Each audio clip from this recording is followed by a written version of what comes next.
Travis Wayne Goodsell. It's late at night for me, and so I guess this is a good time to talk about porn.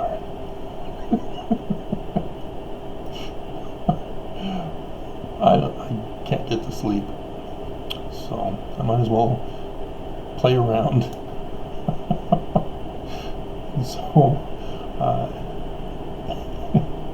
now this is for Mormons, of course, because Mormons are my target audience since I'm an LDS critic.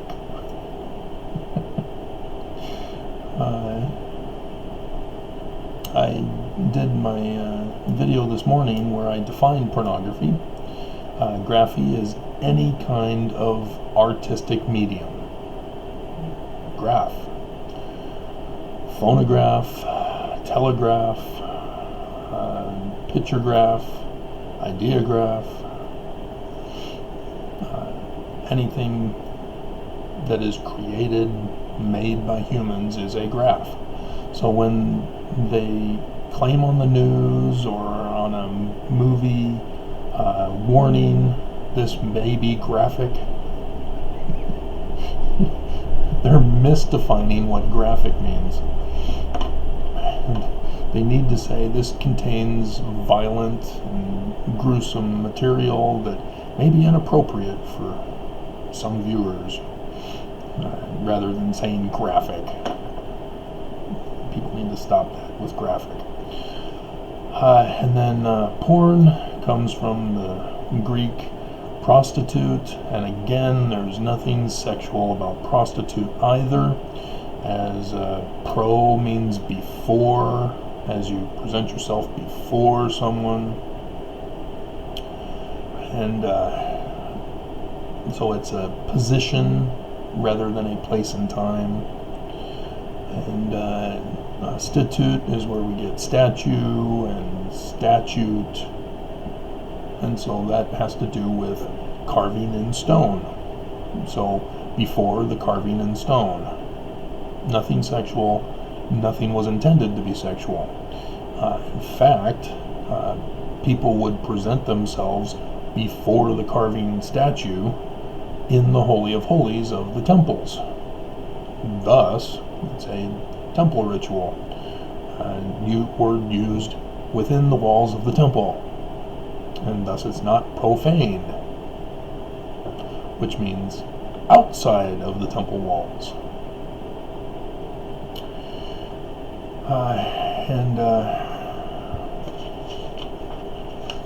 And so if it's not defined as wrong, let's see, we should pull up the obscenity laws.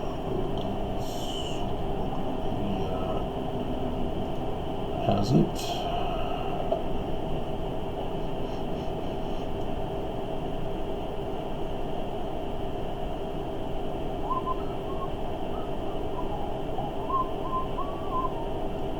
I was under obscenity laws. Where is it?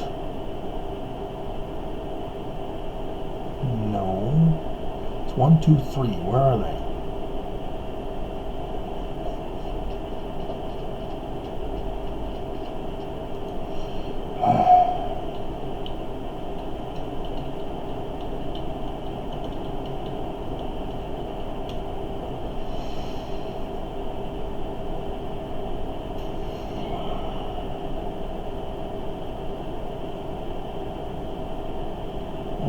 Come on.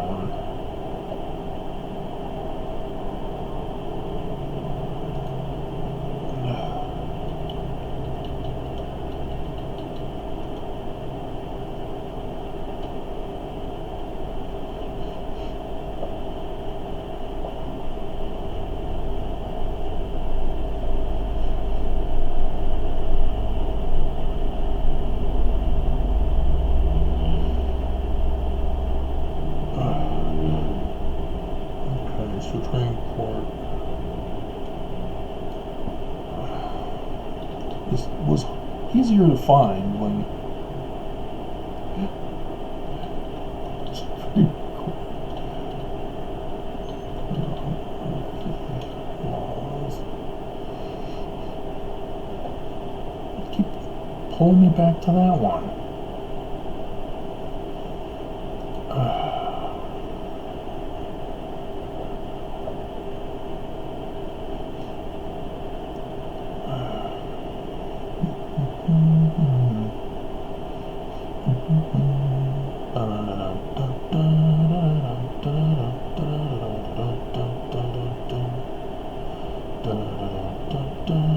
Come on.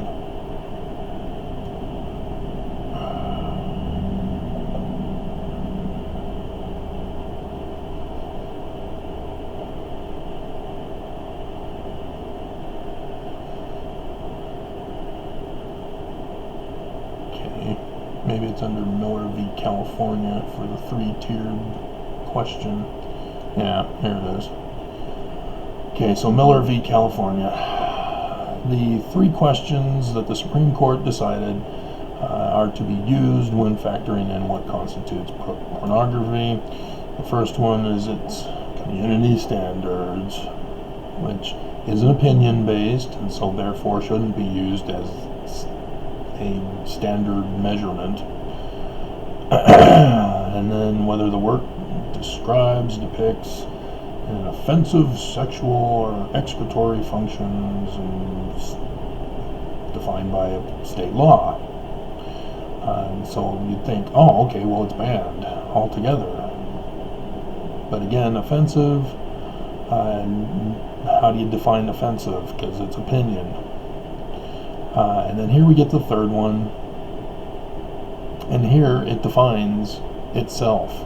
If it's pornography, it therefore is not pornography. Whether the work, taken as a whole, lacks serious literary, artistic, graphy, political, or scientific value, and thus educational. And so, yes, pornography, because it's artistic by its very definition, therefore does not constitute pornography in and of itself, according to number 3 in the Supreme Court decision. And so, people still insist that it's bad and evil. And so, if we go back in time, people used to think that nude statues were evil and offensive. And we had that infamous Pope who chopped off the peni of all of the statues at the Vatican and then put fig leaves in place of them. And then paintings came out, and everybody was like, oh, paintings are now pornographic. And they didn't use the word pornographic, they used offensive. They were offended by it as inappropriate material. And pornography didn't come into existence until the 1900s, shortly before, but it wasn't referred to as sexual content. Sexual content was in the 1900s when evangelicals lost their court case to get creationism taught in school. They're the ones to blame for the definition. And then the Mormon leaders embraced the doctrine of evangelicals and said, yeah, we're going to apply that to Mormons. And so Mormons went on the big kick of everything's pornography. But paintings come along and nudes and oh, this is horrible. And then we get into photographs, and photographs are evil. And then videos are evil. And then magazines are evil. And now we're on the internet, and internet is evil. And then the previous stuff they're like no longer concerned about. They're not protesting to ban statues of Venus de Milo or Michelangelo's David. And no longer going after the famous paintings. And you don't hear much about Playboy and Hustler anymore either. Do they still even make those? Everything's on the internet now. So I don't even know. It's February. pretty soon here. That means it's the Sports Illustrated swimsuit issue. Mormons think that's pornography. My elders quorum president down in Salt Lake City announced to the elders, it's pornographic now. You're looking at it? What makes it pornographic? I'm going to have to go buy it and find out and study up on what my elders quorum president taught me. And again, it's swimsuit modeling. My hell. And so, what is the harmful effects of porn? If everybody's so concerned about porn, even though mankind has been around viewing porn, according to the evangelical definition, for millennia. Because no, we did not all of a sudden appear in 4000 BC. Mankind has lived long before then. And so one of the things they claim is that it's addictive. Really? It's addictive? What is an addiction? See, that we need to define, and that's randomly defined as well. Every day, I'm hungry. When I first wake up in the morning, and usually around the afternoon time, and then again at night. My body keeps craving food. I can't go without eating. And if I go too long without eating, I just get these cravings again that I have to eat. Am I addicted to food? No! It's a natural body process. We need food to live. What about sleeping? Every night I get tired, usually around this time. And yet, here I am, going without sleep. I'm going to deprive myself of sleep so that I can have the Spirit with me and not be addicted. Again, people have to sleep. It's a natural bodily function. And yes, so is sex. And so pornography is not an addiction. I'm sorry. It doesn't fit the definition of an addiction. Addictions are the tobacco industry. That whole big scandal that blew up with the whistleblower who the tobacco industry destroyed his life and his marriage, and all because they wanted to keep it a secret. And they ended up losing, and now everybody in the United States every state is supposed to do advertising to let people know of the dangers of tobacco. It's because they purposely put in addictive substances and chemical additives which cause harm to the body. And that's what an addiction is a chemical dependency. There is no chemical put into the body by looking at pictures of Heavenly Mother, or the image of Heavenly Mother. And that's what people need to understand.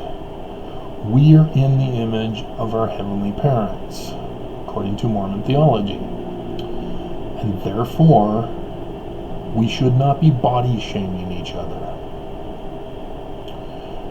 If you want to read your Bible, you can even read selections of the Book of Moses. It says the same thing too.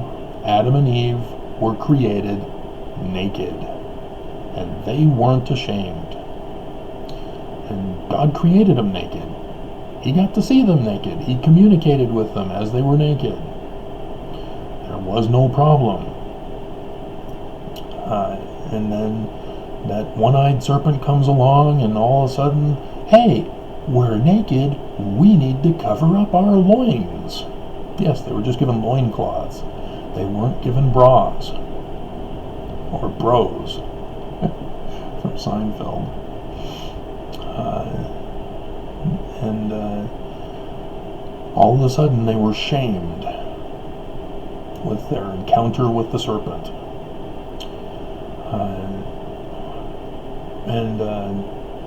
Mormons are taught that Adam and Eve were given underwear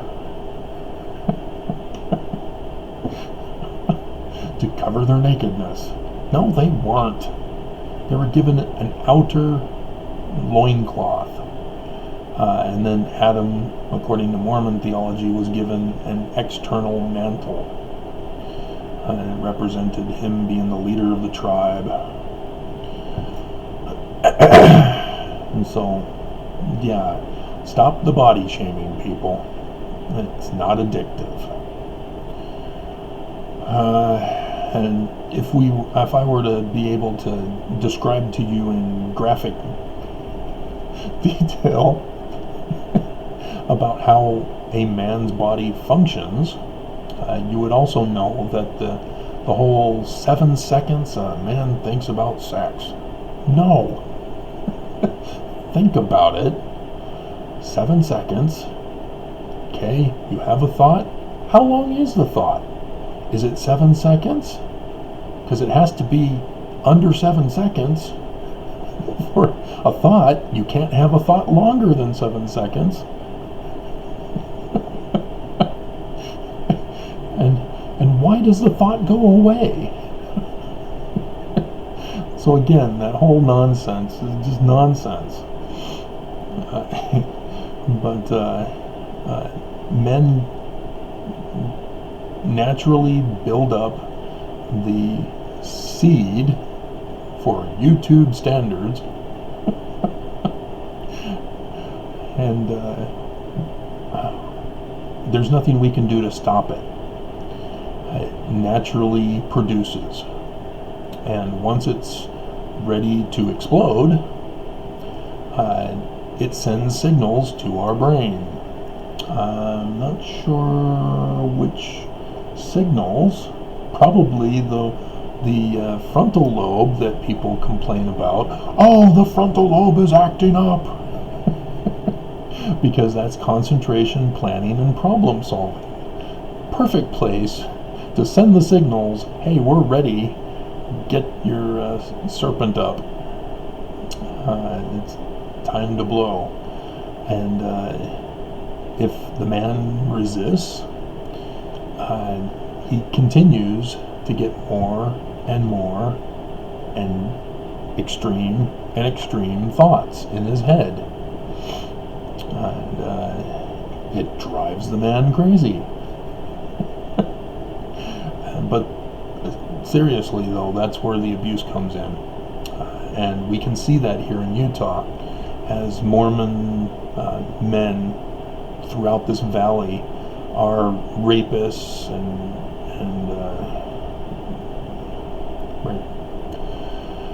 sexual deviants, and that's because of abstinence.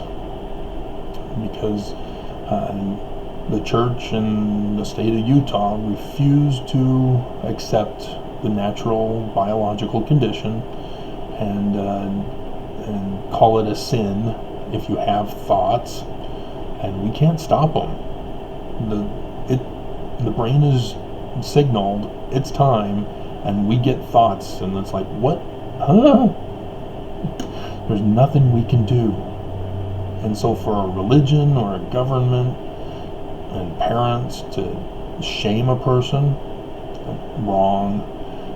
We're not supposed to be shaming women either. You know, they naturally bleed every month.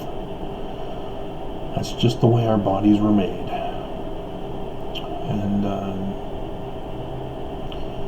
And so the women and their emotional changes, along with their menstrual changes, that's all part of it.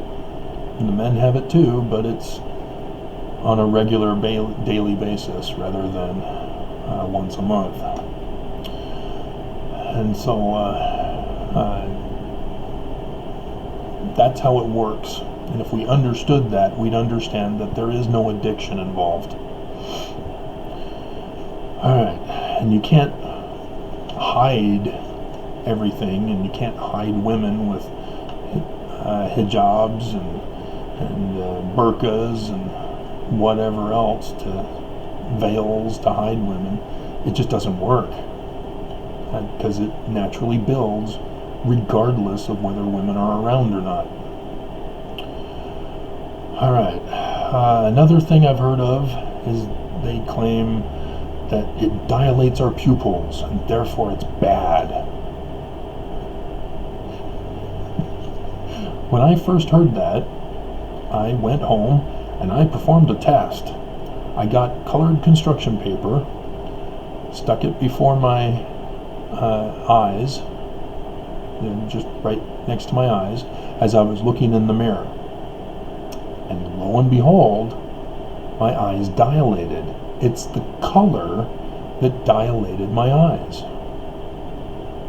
When you're exposed to a darkening from white, the color white, your eyes dilate to allow more light in. That's just what happens. So yes, the magazine pictures or statues, if you're up close enough, they are colored so that they're not a bright white, and therefore cause the eyes to dilate. Nothing evil, nothing bad, nothing harmful. So again, another myth blown to smithereens. The frontal lobe, again, I've already blown that one out of the water. Let's see.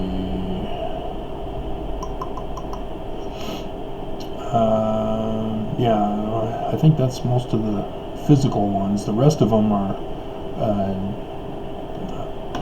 just horrible. Women think they're being objectified if a man sexually desires her. And so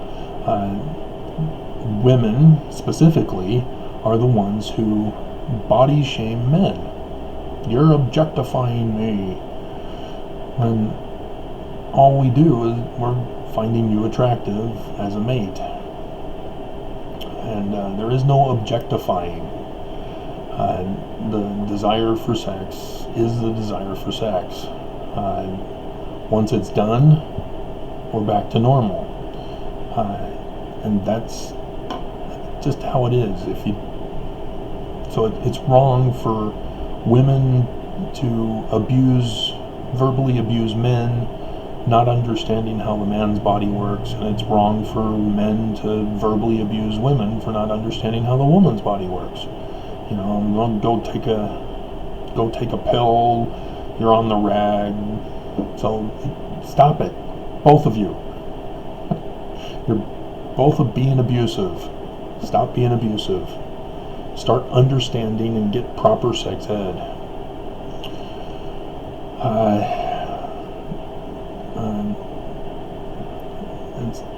The whole concept of objectifying doesn't even make sense anyway, because the woman's body is an object, and that's what we see. We don't see your thoughts. There's no way. I mean, women want men to love them for their brain. Well, unless you're going to open up your skull, we're not going to see your brain. We're not going to see the thoughts. We're not going to see how intelligent you are unless that's how you present yourself. And the best way to do that is to communicate your intelligence. And so in that situation, you would need to be proactive to test the guy to find out if he's interested in your intellect. Because if you're remaining quiet and expect him to do all the work, he's not likely to do it. So it's up to you if you want a certain type of guy.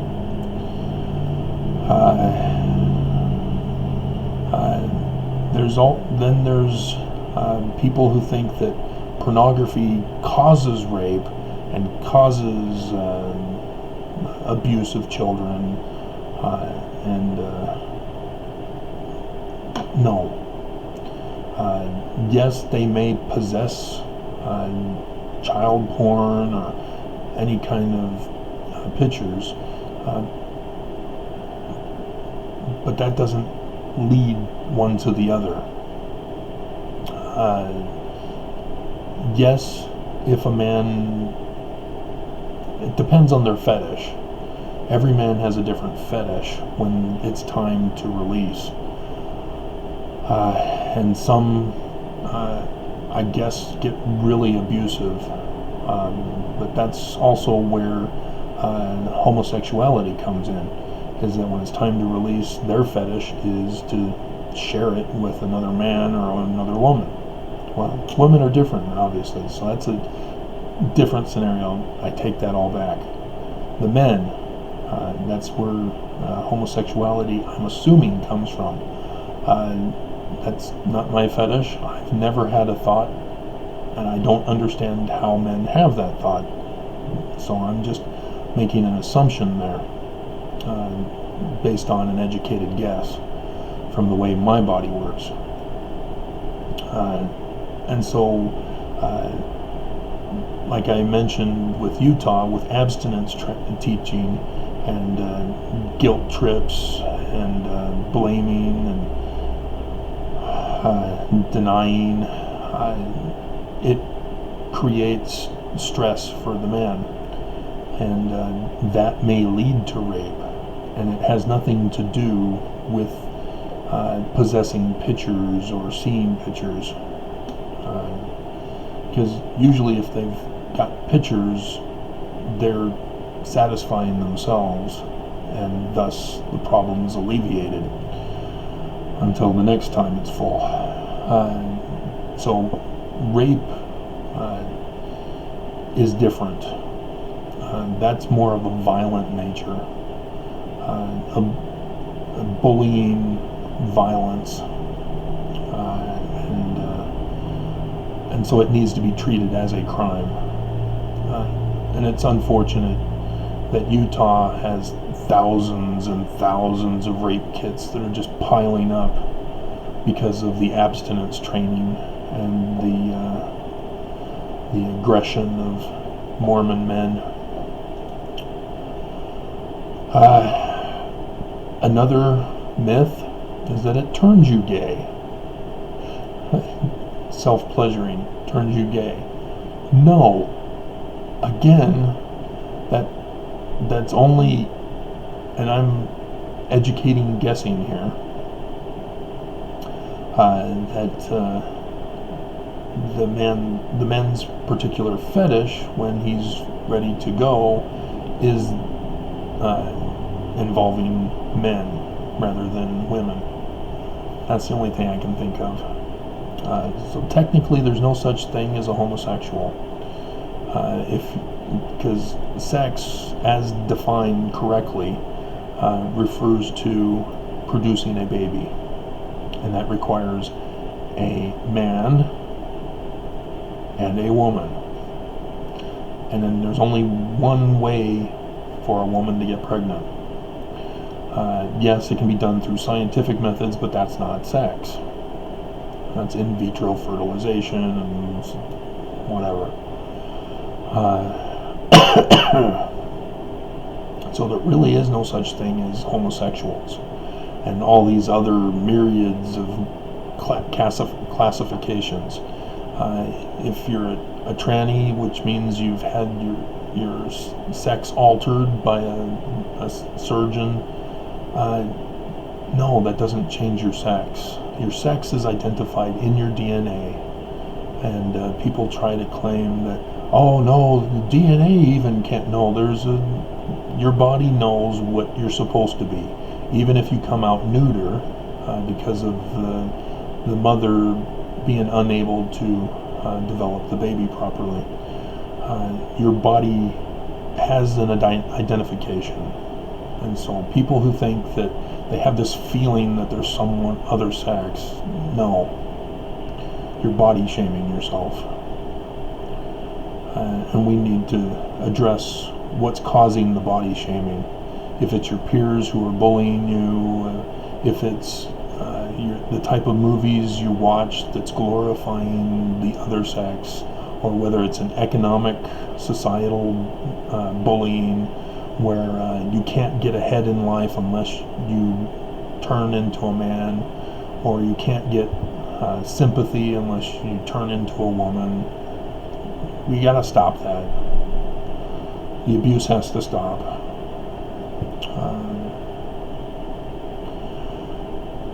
Another thing is that it destroys families and marriage. No, it doesn't. It's just an object. It doesn't actually do the destroying. What does the destroying are the choices made in people's brains to destroy the marriage. In my first marriage, for example,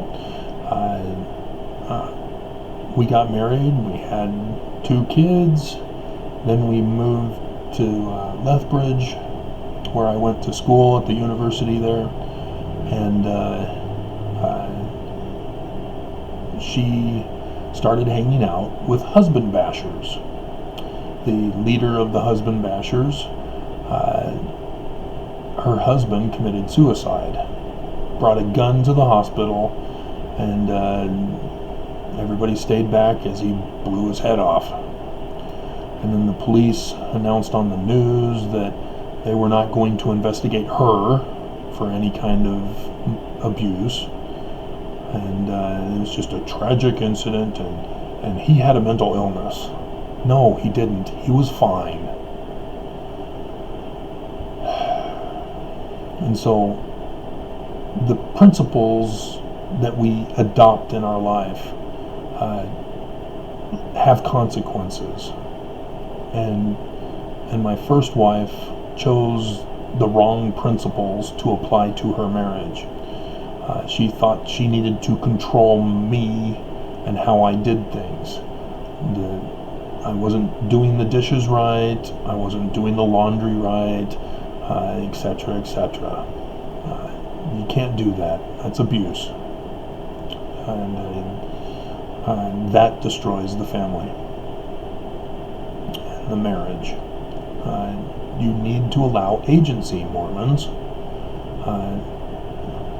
You can't use Lucifer's plan of happiness in a marriage.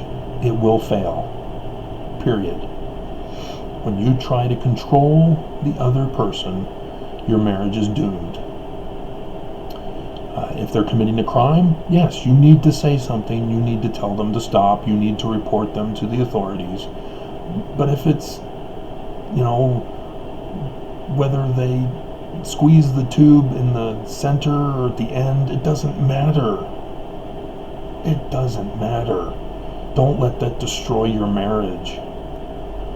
It's not the end of the world if you have to squeeze from the bottom because he squeezes in the middle of the toothpaste. Shame on you for thinking what I am thinking you're thinking of.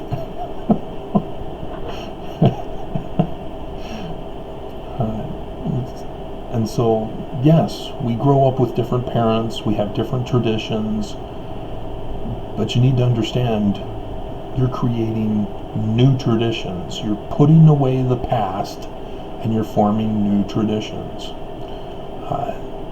You can't go into a marriage maintaining your family's traditions and allowing him to maintain his family's traditions, because you're going to grow apart.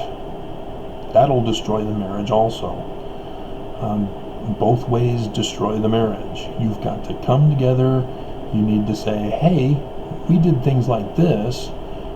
These were the good points about it. These were the not so good points about it. And then the other says, well, this is what we did. These were the good things. These were the bad things. And then get together and say, well, what can we do that'll make ours unique? You need to talk.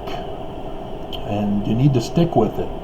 Because at the beginning of my first marriage, she wanted to be the homemaker, to cook and clean and do the laundry. So I said, okay, I will let you do it. And I let her do it. Because she said that's what she wanted to do. When she got with the husband bashers, they said, hey, he needs to do more of the work around the house. He needs to cook. He needs to clean.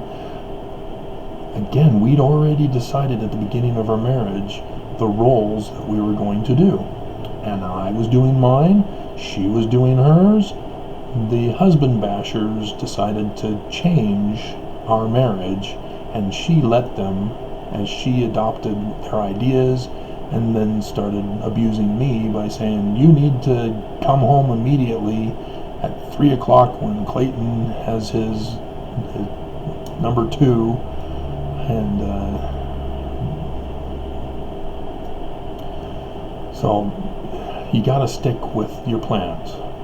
You can't come back and complain to the other person that they're not doing what you said they weren't going to do. So yeah, understand that we destroy marriages, not some object. And then taking away the spirit.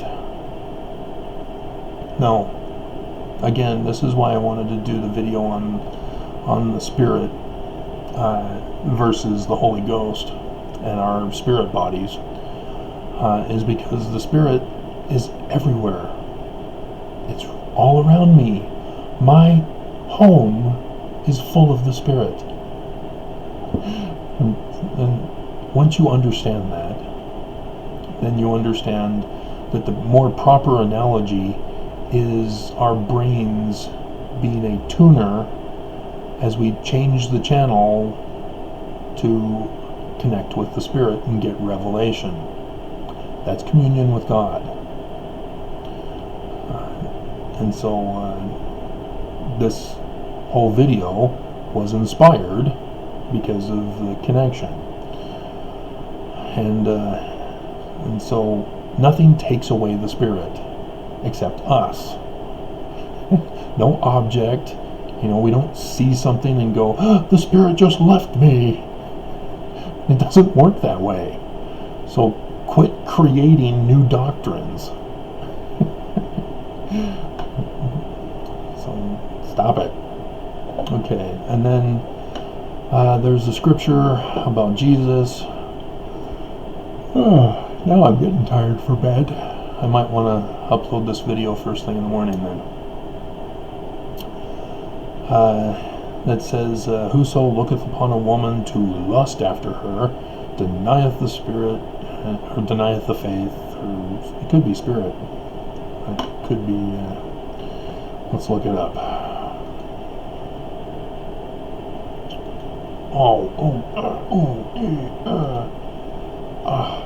I had this one here because I wanted to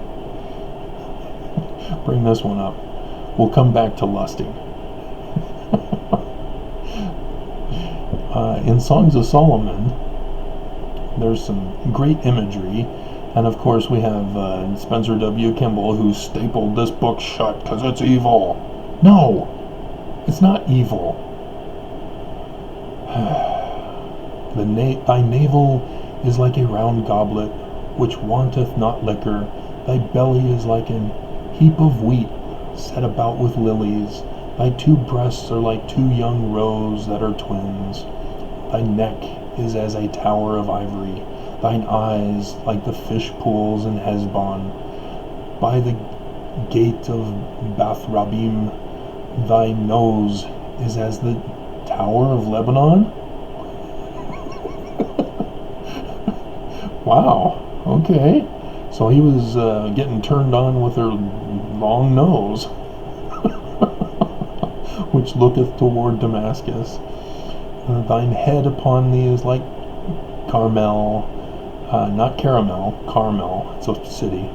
And the hair of thine head like purple. They dyed their hair back then? Huh. Punk Hebrews.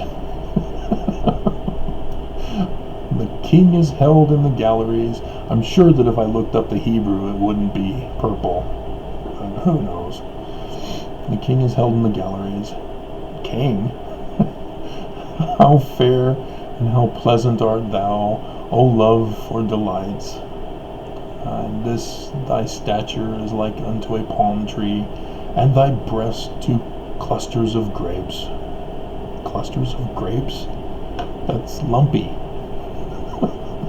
What were these people looking like?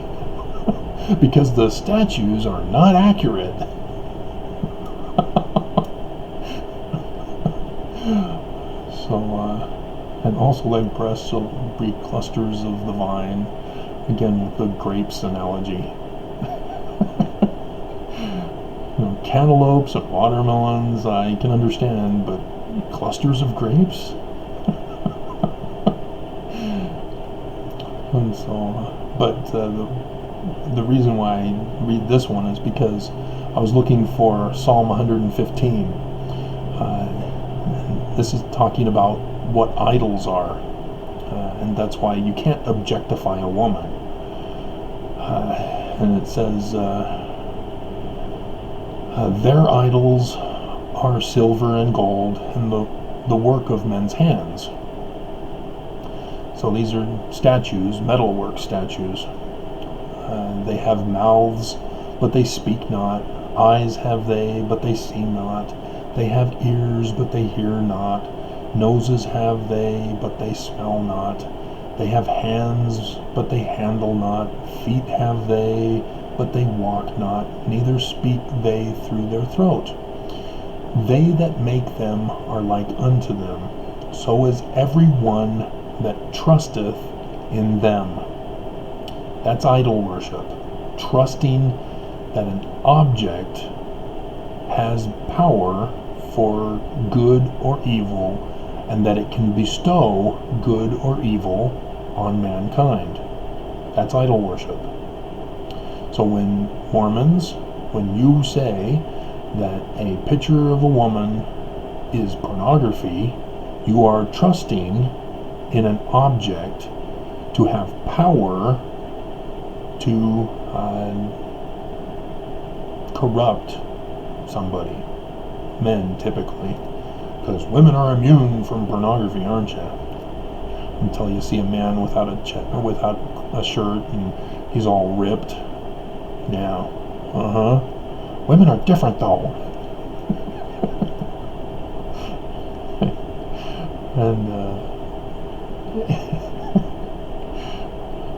And so, yeah, that's all these art forms are idols. They have no power. They're powerless. Labyrinth. You have no power over me. Labyrinth. David Bowie. I don't know the song.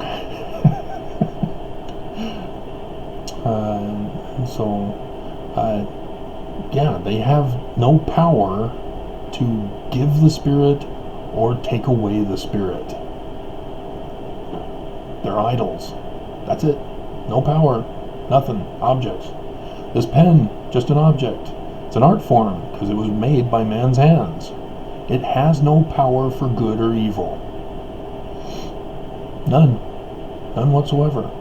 The writing that I do, it can't be good or evil. All it is ink on paper. That's it. And so the whole concept of the alphabet, the letter sex is the 4-letter word. S-E-X, 4 letters. Huh? I miss you, Maudie. I hope you married somebody who's deserving of you. And so, yeah, idols, objects, pornography defined by evangelicals has no power to give the Spirit or take away the Spirit, because the Spirit is everywhere. I'm breathing in the Spirit. I'm exhaling the Spirit. And so I think now we can go to lust. As we're 45 minutes in. Yeah, I'm going to be putting this up tomorrow morning. Okay. Lusteth after a woman. It's in Matthew, but lust.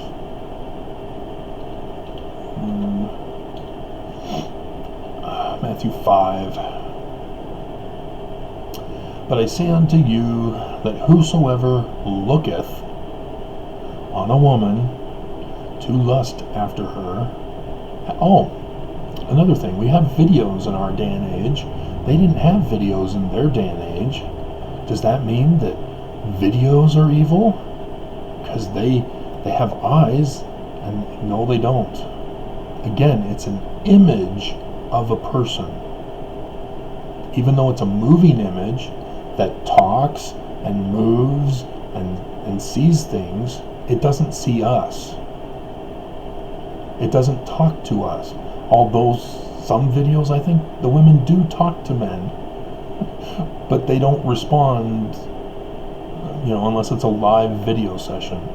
But even then, it's the image that we're seeing. We're not seeing the actual person. We're seeing the image of the person. So the image of the beast in Revelation, guess what? They foresaw TV and Trump's rallies. Wow, with the MAGA hats, the sign of the beast in their forehead. Yeah. Okay. Looketh on a woman. Now, I've done this video where I've explained this. There's a difference between woman and virgin. Because it's not saying virgin here, is it? It's talking about a woman. How is woman defined? A female who's had a child. When you've had a child, women, girls,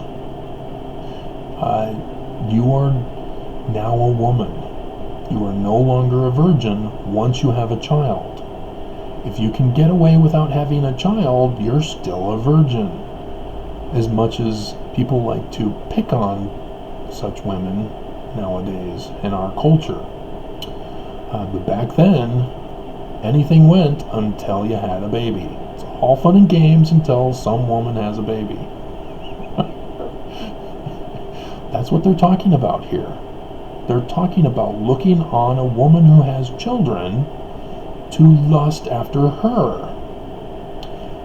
A woman who has children is taken. A man gave her those children. You're coveting another person's wife. Hey, isn't there a 10 commandment about that? Sure enough. And you're not supposed to covet your neighbor's wife because she has children. The man either paid the price for her or the father paid the price for her, depending on the culture. And that's what they're referring to. You're supposed to stay away from women with children. The exceptions, or in the cases of the husband dying, the woman needs to be taken care of. In the biblical societies, the brother or brothers, depending on, well, there's the Tamar story in Genesis, where she marries a guy, he dies, so she goes to the brother and next in line, and he dies, then so on, and then the one brother decides to spill his seed on the ground so that she doesn't get pregnant because he doesn't want to die, but then he dies. And so she then had to she found Judah, and in order to get Judah, she had to pretend to be a temple prostitute in our modern definition, not the ancient definition, and it was harlot, and so our footnotes are incorrect on Tamar. She was doing God's will, and that's where the lineage of Jesus comes from, or the lineage of King David comes from, is from Tamar and Judah, and thus the kingdom of David is from the house of Judah.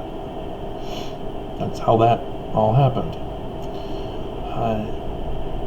And so our culture is completely different now. And so this has to be understood in the ancient context, not in our modern one. Because lust, like I said, is a natural bodily process of men. It is not the sin to lust.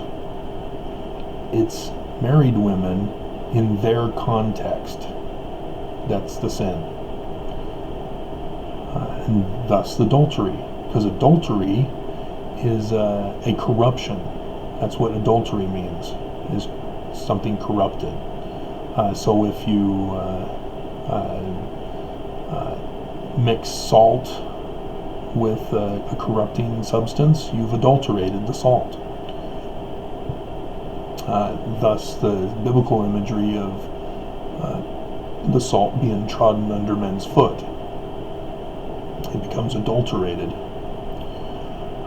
And that's what happens to the woman, is she has children by different guys. She's committed adultery. And the men who help her commit adultery as well. And so that's what they're trying to teach there. But our society completely changed. Women have more power and independence, and they're given more freedoms and agency than they did back then. So understand that. Alrighty, I think I've covered most of the issues. Again, remember those when people try to claim that it's harmful to children. No. There's a lawsuit going on right now in West Valley City, yay, where I am, where a mother of adopted children or stepchildren was topless. They saw her topless, and she was arrested. And now she's fighting for her life as they're trying to find her guilty and throw her in prison and put her on the sex offender registry. Again, this abuse in Utah has to stop. There is nothing shameful, there is nothing sinful, there is nothing harmful about our bodies.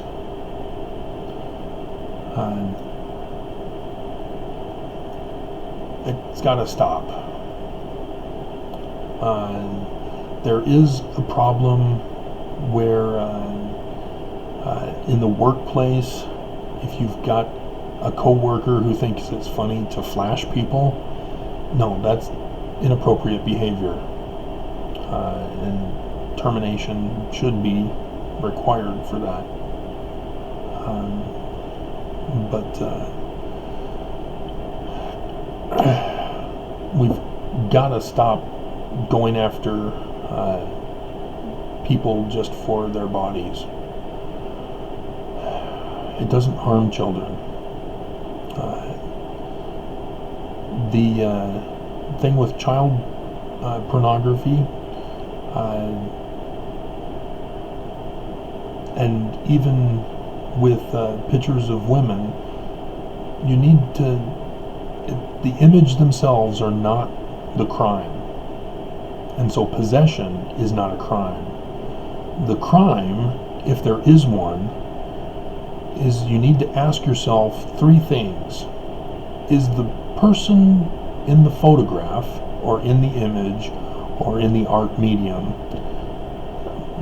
is the real person being portrayed, were they deprived of life, liberty, and or property? So in other words, was a woman financially hurting that she had no choice but to make some money so that she could pay the rent or whatever, and was forced to exploit herself? If that's the case, then yes, she's been victimized of criminal behavior. But her images alone are not the crime. They're evidence of the crime. She can say, see, here are the images that I was forced to take. Okay, guilty. If a person's kidnapped and held hostage and then exploited, regardless of whether they make money on the exploitation, doesn't matter. If the person has been deprived of liberty, then yes, there's a crime committed. But it's to that crime, not the image. The images are the evidence of the crime. And so the person who was kidnapped, held hostage, and exploited can use those images and say in court, see, here's the evidence, Your Honor. It's very simple. The congresswoman who was exploited by her soon-to-be ex-husband, he was trying to get back at her, revenge porn. He committed crime. She can use those images in her divorce court and screw him over big time because he committed a crime. She can even take it to court and sue him criminally if she can get prosecutors to do that. She's got the evidence. It went viral, and she could win now, get her life back, or at least make him pay for it. And then life, snuff films, obviously a crime. But the image is not the crime, it's the evidence of a crime that has been committed. And so I'm very upset with police or enforcement agencies who think that they can put porn on the internet and then track who downloads it onto their computers, and then think that they can arrest those people for possession. There is no crime. If there is a crime, it's the officers who put the images in the public domain. They're the ones who've committed the crime. And so, yeah. Again, the police officers, if they find evidence of crime on the internet, they need to find out who put it up and find out if they were responsible for taking the pictures and not stopping the person from committing the crime against the person or reporting it, or if they were the ones who were actually doing the crime to the people that they were criminalizing. That's how it needs to be run. When you understand correctly what pornography is, then you can understand what the crime is. And it's not the pornography. Pornography is not the crime. But of course, haters will be haters, abusers will be abusers. And they'll refuse to listen and accept the truth. And so I don't know how many I've lost. This was a fun topic, as most people are excited about listening about porn. And I'm sure there's a lot of angry people that I've talked about homosexuality does not exist. But you have to understand sex ed and what pornography actually is and what it isn't. And we cannot change definitions. That's crucial.